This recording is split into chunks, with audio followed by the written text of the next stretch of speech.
Good morning and welcome to Living Local 15. I'm your host, Jessica Williams. Thank you so much for joining me today. It's time to grab a cup of joe and enjoy the show. We're kicking off today's show by learning some fantastic tips to make reading fun for the entire family. Whether your child is just learning how to read or they're a teenager exploring new material, we make reading fun with Sylvan Learning Center. Then it's Women's Wealth Wednesday, and Foster Financial joins me to break down the Indiana Public Retirement System and how to gain the best benefits from it. That and more happening now. Fashion, food, and fun. You're watching Living Local 15 with your host, Jessica Williams.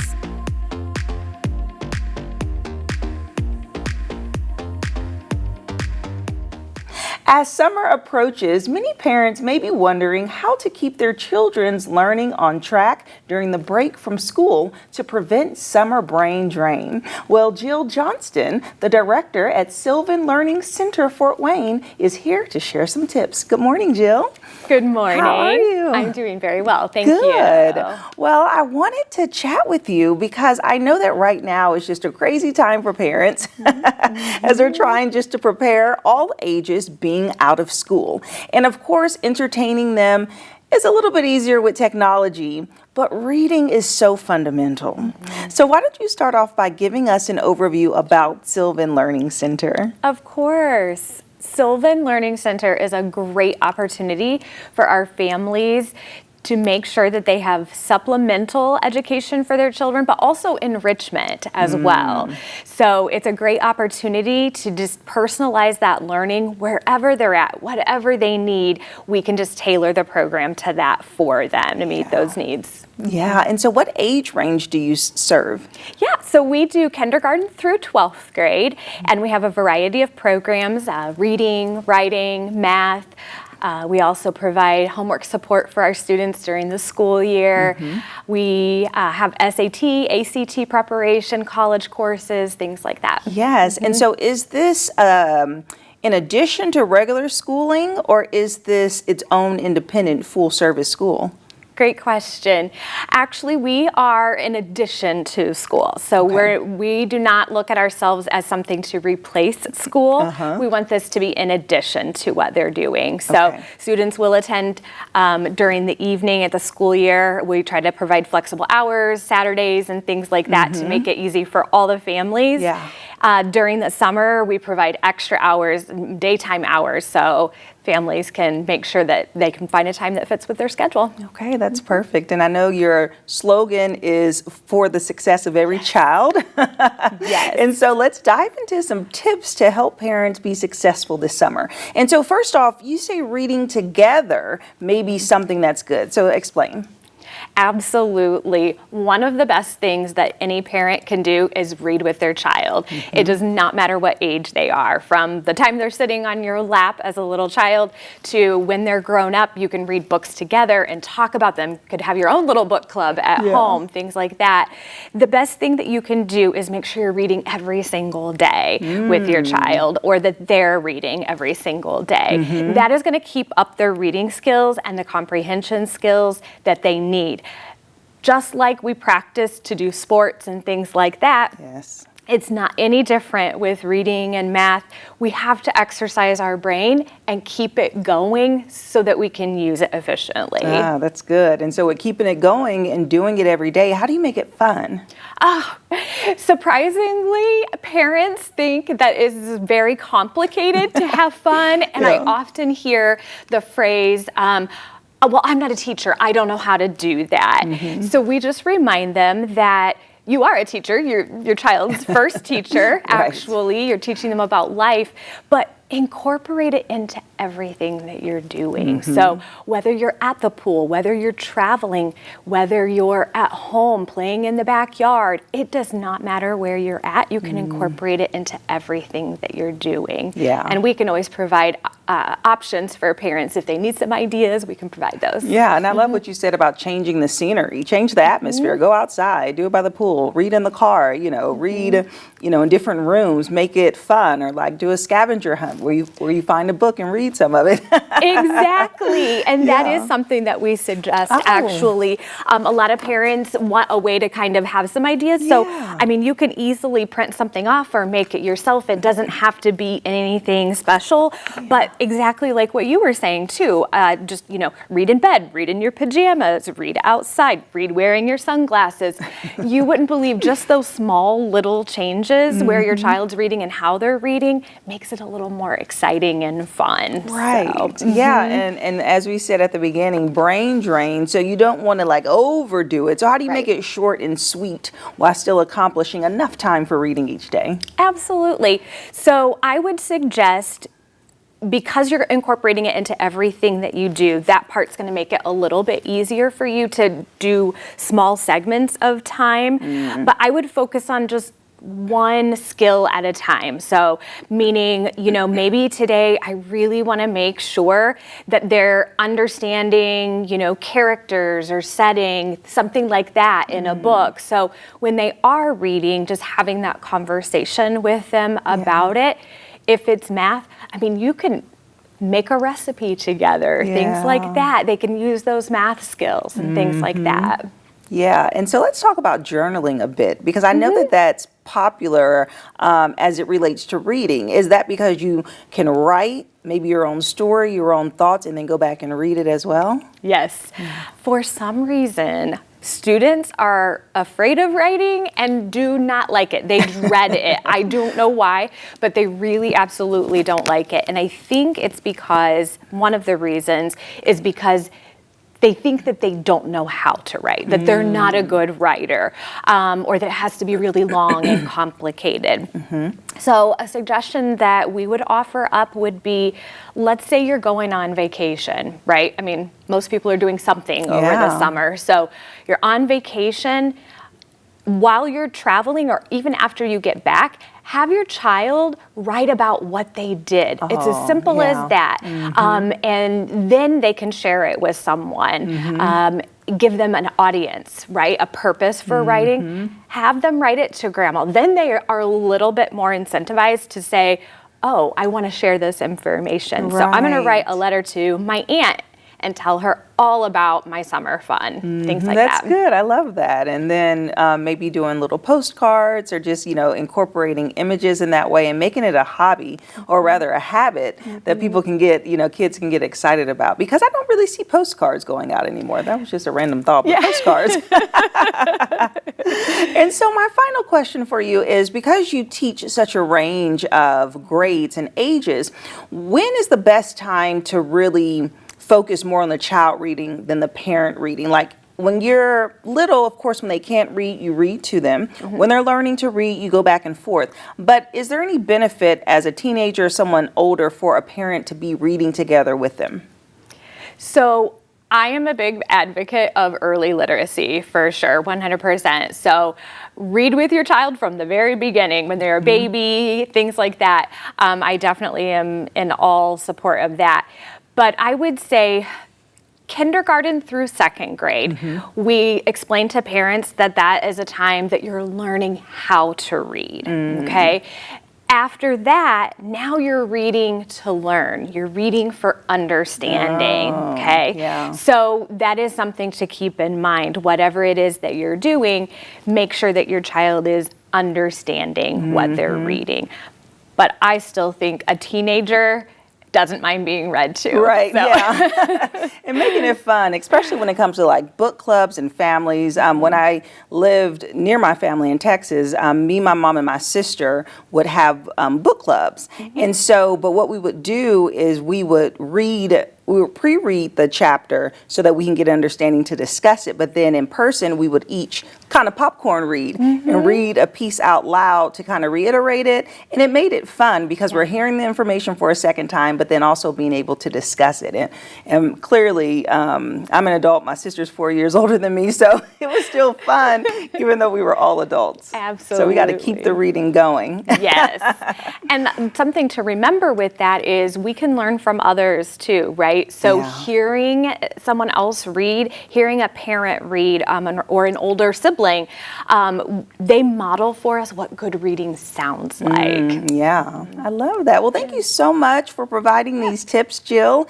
And if someone is interested in learning more about your center or signing up, where should they go? We have 2 locations in Fort Wayne. We have a north location and a south location. And so you can easily reach out to us and we can set up an assessment for your child. That's going to provide a lot of information so that you know where your child's at and we can set up a personal plan for them. That would be the first step. And we actually have a discount on assessments and tuition options right now going on until June 15th. So trying to make it a little easier for our families to get in for the summer. Okay, wonderful. Thank you, Jill. Thank you. And if you'd like more information about Sylvan Learning Center, we'll have their website listed below, and I'll see you after the break. Have an idea for the show?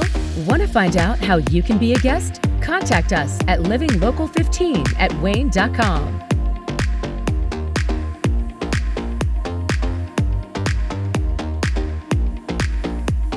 Wake up with us on Wayne 15's First News every weekday morning. We'll bring you the local news you need to start your day. Stay with CBS Mornings at 7 on Wayne 15. We've got the overnight breaking news and in-depth reporting. And uplifting stories to start your day off right. Then at 9, watch Living Local 15 with Jessica Williams. Hey, Jessica. We're talking food, fun, and everything going on in Northeast Indiana. First News, CBS Mornings. And then Living Local 15. A great way to start your day. Every day.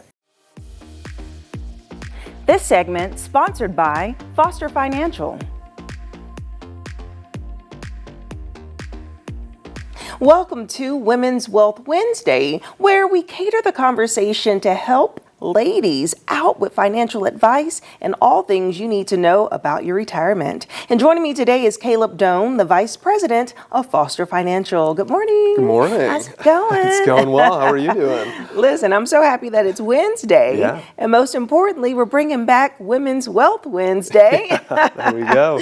And today we're going to talk about the retirement system in Indiana. So first you have to break down, what is the Indiana Public Retirement System? Yeah. So I mean, this is just the retirement system for all the public employees in Indiana. Okay. And specifically, I figured it'd be helpful to talk about this because we might have some new viewers out there recently with school getting out. Yes. So there's a lot of teachers that are looking forward to their summer vacation here, which is really wonderful. And of course, they're in the Indiana Public Retirement System. Right. And there might be some of them that kind of get used to being off for the summer, and maybe they say, hey, it might be about time to retire within the next couple of years. It might be about time, so this is good. So we're going to have a series about this to really break down each areas. So where are we starting today? Yeah, we're going to start with the pension because that's a big thing. There's a lot of stuff that goes on in the Indiana Public Retirement System. There's pensions, and there's 403Bs, and there's life insurance, and whole life, and there's a lot of stuff going on. Specifically with the pension, this is probably the biggest decision that the people in the Indiana Public Retirement System have to make when they retire is what sort of pension payout strategy do I want to choose? And basically this is just how you ultimately receive your pension. Right. And two of the main strategies are either a straight life pension, which is probably the simplest one, and then there's the 100% joint and survivor. And there's different options kind of in between those, but those are sort of the two extremes. A straight life pension just pays out for your life only. And so if you're a teacher at home, you have a husband, let's say, you decide to take the straight life pension, heaven forbid, if she were to pass away, that pension would stop with her. It would not continue on if the husband was still living. Okay. With the 100% joint and survivor, though, it would continue on. But the big kind of caveat is that the 100% joint and survivor pays less per month, okay? So you're getting less per month for that added benefit of it covering your spouse if you were to pass away.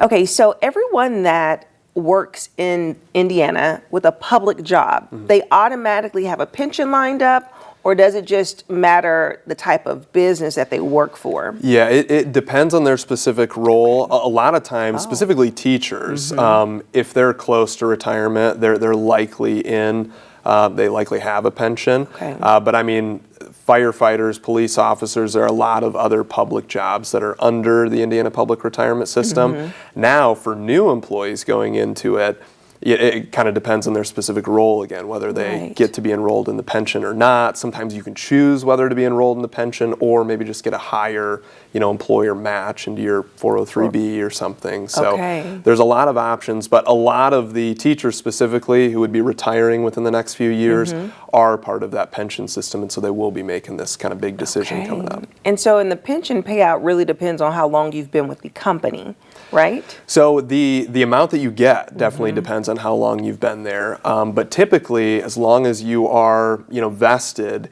you get to choose between all of those payout strategies. And so, how long does it take, or how much does it take to get vested? I want to say 10 years is kind of the first vesting, and you're not fully vested until you're there for longer, but I believe it's after 10 years you're at least partially vested into the system. And people wouldn't know it, right? So if someone's listening and they're like, okay, which option should I choose? But wait, do I have a pension? Would they know that they have a pension? Typically they would, because it's such a big benefit to the plan. A lot of times that's maybe why people are in a certain retirement system is because of that pension offering. But of course it's a really big decision to decide, hey, do I want the kind of 100% joint and survivor option? Do I want to cover my spouse, or do I want to just take the straight life? Because it can be a big change on your monthly kind of benefits that you're getting. It could be $300 or $400 less per month to take that 100% joint survivor. And so this money is taken once you retire fully, right? Like you have to leave the company, retire from that company, but probably not in life. Like, could you have a different job? Yeah, you could have a different job. So typically it needs to be, I think, outside of the Indiana Public Retirement System for like a certain number of years. But yeah, you could certainly work part-time and stuff like that in retirement. But yeah, all the pension payout strategies, there's a lot of factors that kind of determine what somebody should take, including, how old their spouse is. If their spouse is maybe 5 or 6 years older than them, and it's unlikely that their spouse would outlive them, maybe they don't need to take the 100% joint survivor. Maybe they just take the straight life because it would be unlikely that their spouse would outlive them, or vice versa. If their spouse is a lot younger and they're kind of counting on that pension to be there for both of their lives, maybe they need to take the 100% joint survivor. Ooh, Caleb, that is a tough one because really life is unpredictable. So those are ones older, the younger person could pass first. And so how does the second one work? Okay, so the straight one, like you said, they get perhaps a little extra benefit monetarily, and they get it for as long as that person lives. Now the joint survivor, is it as long as the husband lives? Like for the rest of his life, he will get that payout too? Ooh. Yeah, that's exactly right. So, and of course you get, less benefit throughout that. And if, it's irrevocable too. So, I mean, if you make a decision and then a year later you're like, oh, wait, I want to switch it, you can't do that. And of course, a horrible situation would be, let's say a wife takes the 100% joint survivor, she's a retired teacher, she wants to cover her husband. If he were to pass away a couple years into retirement, now that 100% joint survivor, it's not covering anybody else, right? Because her husband passed away, and she's still getting that lower benefit every single month, even though, it doesn't have a spouse to cover. And so there are some kind of alternate options that we use too. Maybe we buy some life insurance on the wife. Maybe we fund some life insurance with the pension that she's getting. That way it can still cover the husband if she were to pass away, but it covers those other situations as well that maybe the pension plan doesn't initially cover. So there's kind of a lot of strategies that we use. Wow. And now I'm thinking, well, what if both of them have pensions? So then it would be best to do the straight on both of them. That's what some of the people use. But of course, another, horrible situation too, they've both worked at the company for so long and they both take the straight life pension and they pass away a couple years into retirement. It's like, hey, they worked there for so long and there really wasn't a huge benefit of it. Nothing goes to the kids, right, with that pension, which maybe, they don't have a big goal to leave money to the kids, but that could be another thing that they kind of So look the at. 100% joint offers the benefits to the kids? Not quite, Okay, but okay. a life insurance strategy, which is something that we Okay. often use, could go to the kids. And so there are a lot of benefits both within the retirement plan and outside of that people have to Yeah. look at when making the decision. Oh my goodness, so many things to think about, Caleb, and that's why we need an expert like you to break down that financial information. So thank you so much. Yeah, thank you. And if you would like more information about Foster Financial, we'll have their website and their phone number listed below. Give them a call and set up an appointment. We'll be right back. This segment sponsored by Foster Financial. Follow us on social media at Living Local 15.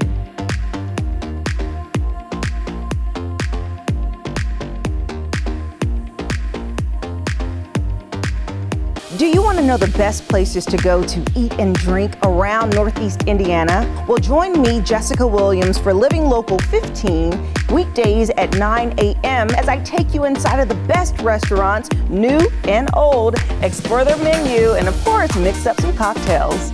Where will I go next? Well, you'll have to watch and see, but I want to know, where do you recommend I go? Keep up with Jessica Williams on Living Local 15, weekdays at 9.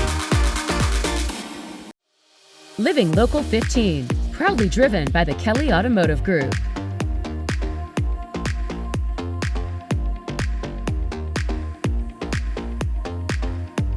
Well, that's our show for today. Thank you so much for tuning in. And remember, you can always catch up on full episodes and segments of Living Local 15 by going to WANE.com, downloading the WANE app, and also checking us out on YouTube. And I'll leave you with this. While you're out, give a little smile, give a little wave, share a little light and love today. And I look forward to seeing you here tomorrow. Bye-bye.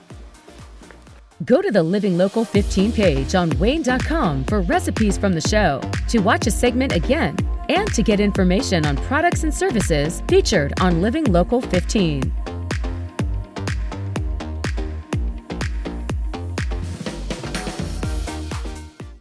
Content segments during today's Living Local 15 were paid for by these sponsors.